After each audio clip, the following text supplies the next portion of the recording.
South India shopping మాల్లో block buster ఆషాఢం #1 kilo sale.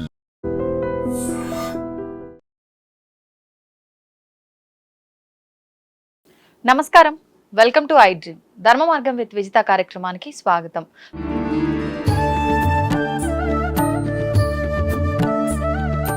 ప్రస్తుతం మనతో పాటు ఉన్నారు గణపతి మరియు దత్తాత్రేయ ఉపాసకులు మురళీధర శర్మ గారు. ఇప్పుడు వారితో మాట్లాడదాం.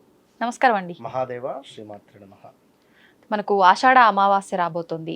అయితే ప్రత్యేకించి ఒక్కొక్క అమావాస్యకి ఒక్కొక్క తిథికి కూడా ఒక విశిష్టత ఉంటుంది. ఈసారి వచ్చిన ఈ ఆషాఢ అమావాస్య యొక్క విశిష్టత గురించి తెలియజేయండి. తప్పకుండా అమ్మ.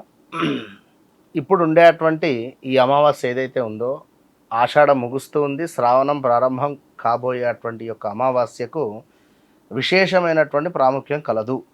ఎందుకు అంటే గురువారం రోజు రావడం ఒకటైతే పుష్యమి నక్షత్రం రావడం మరొకటి.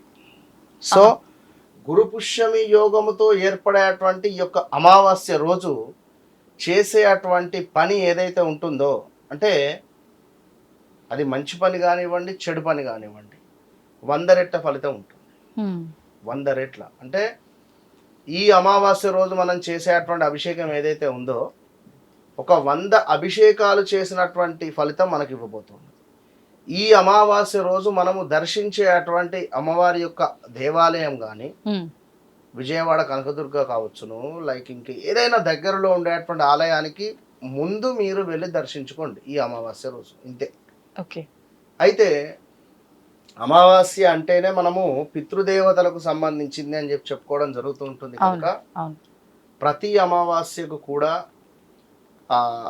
పితృదేవతలకు సంబంధించినటువంటి ఆ ఫోటోలను శుభ్రపరచుకోవడం కానీ, వారికి సంబంధించినటువంటి నైవేద్యాలు ఏమైనా యొక్క ఫోటోల ముందు పెట్టడం కానీ, ఓ దీపారాధన చేయడం కానీ, వారిని స్మరించుకోవడం కానీ, దక్షిణం వైపుగా కాస్త కూర్చొని, దక్షిణం వైపుగా కూర్చొని నార్త్ సైడ్ మన ముఖం ఉంటుంది.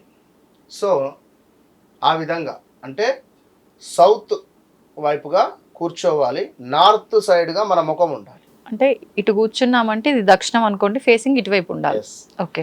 సో ఏదైతే మనకు నార్త్ సైడ్ మనం కూర్చొని చక్కగా కూడా వారి యొక్క స్మృతులు, అంటే వారు ఉన్నప్పుడు ఎలాంటి శుభకార్యాలు జరిపాము, తండ్రి గారు కానీ లేదా తల్లి గారు కానీ, వారి యొక్క అంటే వారు గడిపినటువంటి మధుర క్షణాలను మనము తలుచుకుంటూ ఈ యొక్క నార్త్ సైడ్ మనము కూర్చొని నమస్కరించుకొని వారికి ఒక దీపారాధన కానీ, కుదిరితే తర్పణాలు కానీ విడిచిపెట్టినటువంటి వారికి తప్పకుండా ఈ జాతకరీత్యా ఉండేటువంటి పితృదోషాలు అనేటువంటివి ఉండవు.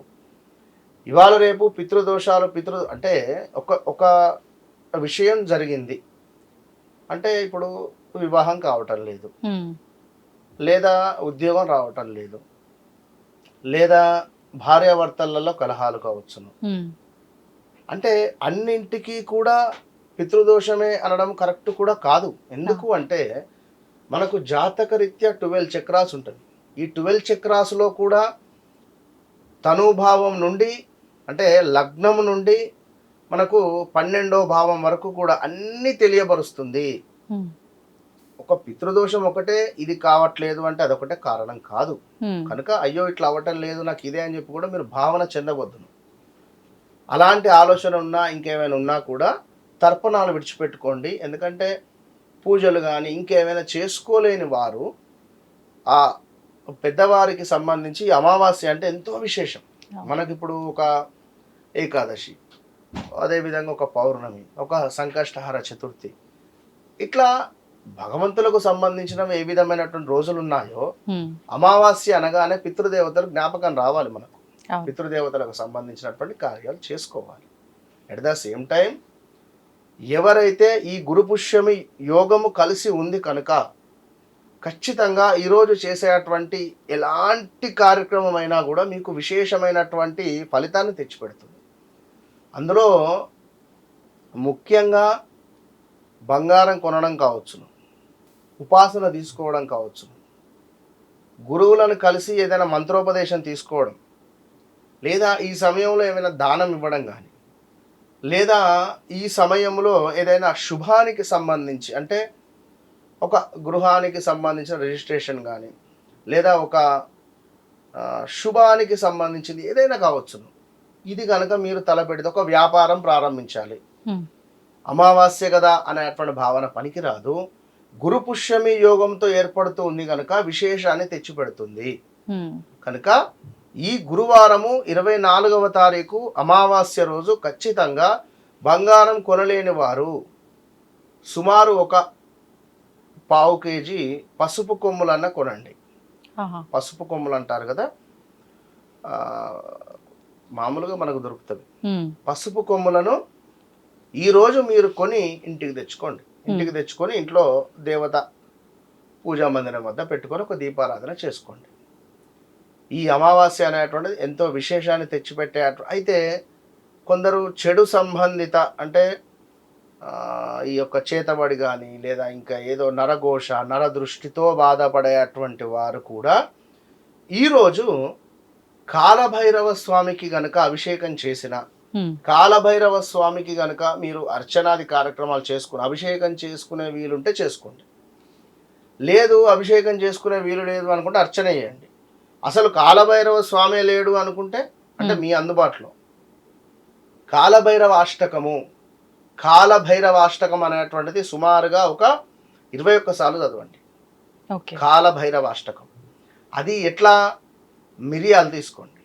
మిరియాలను తీసుకొని సుమారుగా ఒక్కొక్క మిరియం పట్టుకొని ఒక్కొక్కసారి కాలభైరవ అష్టకం పక్కన పెట్టండి. ఇట్లా 21 సార్లు కూడా చదివేసరికి 21 మిరియాలు అవుతుంది. ఇట్టి మిరియాలను గ్రైండర్ పట్టి చక్కగా కూడా ఆ మిరియాల పొడిని నీటిలో కలుపుకొని ఈశ్వరునికి అభిషేకం చేయడం ద్వారా శనికి సంబంధించింది, నరఘోషకు సంబంధించింది, ధనపరమైన ఇబ్బందుల నుండి ఏమైనా వ్యాధి మిమ్మల్ని పట్టి పీడిస్తూ ఉన్నా దూరం చేస్తుంది. అది ఈ 24 అమావాస్య రోజు ఉదయం నుండి సాయంకాలం లోపు కాలభైరాష్టకం చదివి సాయంకాలం ప్రదోష కాలంలో ఈశ్వరునికి అభిషేకం చేయండి. ఈ మిరియాల పొడితో ఇంతే ఎక్సలెంట్ రిజల్ట్ ఉంటుంది. ఇప్పుడు అంటే ఈ అమావాస్యకి కాలభైరవుడికి దీనికి అసలు సంబంధం ఏంటండి? అమావాస్యకు కాలభైరవునికి సంబంధం ఏమిటి అంటే మనకు ఎక్కువగా నరఘోష నర సంబంధించినటువంటి ఇబ్బందుల నుండి గురుపుష్యం యోగం వస్తుంది కనుక చెడు సంబంధించినటువంటి విషయాలకు ఏదైతే ఉందో ఎక్కువగా శనికి సంబంధించినటువంటి బాధలు ఈ యొక్క అన్నిటికి సంబంధించింది ఎక్కువగా కాలభైరవ స్వామికి చేస్తే తొందర రిజల్ట్ ఉంటుంది. అది గురుపుష్యం యోగం ఉంది కనుక అమావాస్య కనుక వట్టి అప్పుడు కూడా అమావాస్య రోజు చండీ హోమాలు, కాలభైరవ స్వామి హోమాలు, ప్రత్యంగిర హోమాలు, ఇవి ఏంది అంటే కొంచెం తొందరగా రిజల్ట్ ఇచ్చేటువంటి హోమాలు, రిజల్ట్గా ఇచ్చేటువంటి భగవంతులు కనుక ఈ విశేషమైన రోజులలో వీరిని మనము పూజించిన ఎడల మంచి ఫలితం ఉంటుంది. ఎందుకంటే కొందరికి ఎన్ని రోజులైనా కూడా రిజల్ట్ అనేది రావు. సో తొందరగా రిజల్ట్ రావాలంటే కొంత మార్పు చెందాలి మనము కూడా. ఎందుకంటే నడుస్తున్నటువంటి సమాజం ప్రకారంగా కొంచెం ఒక స్టెప్ ముందుకు వేసి చేసుకోవాలి, బాగుంటుంది. ధన్యవాదాలండి. మహాదేవ. తవ్వండి, తవ్వుతున్న శివలింగం సరే దాన్ని అట్లా కప్పేసేయండి, చూపించదండి. మూర్తి పూజ కాదు, సాక్షాత్ బ్రజేంద్ర నందన భగవాన్ ఉన్నారు మూర్తులు. ఏమీ ఆశించకుండా ఆరాధించే వాళ్ళు కూడా ఉన్నారా ప్రభుజీ? నిజమైన భక్తి అంటే మనకు తెలియదు కాబట్టి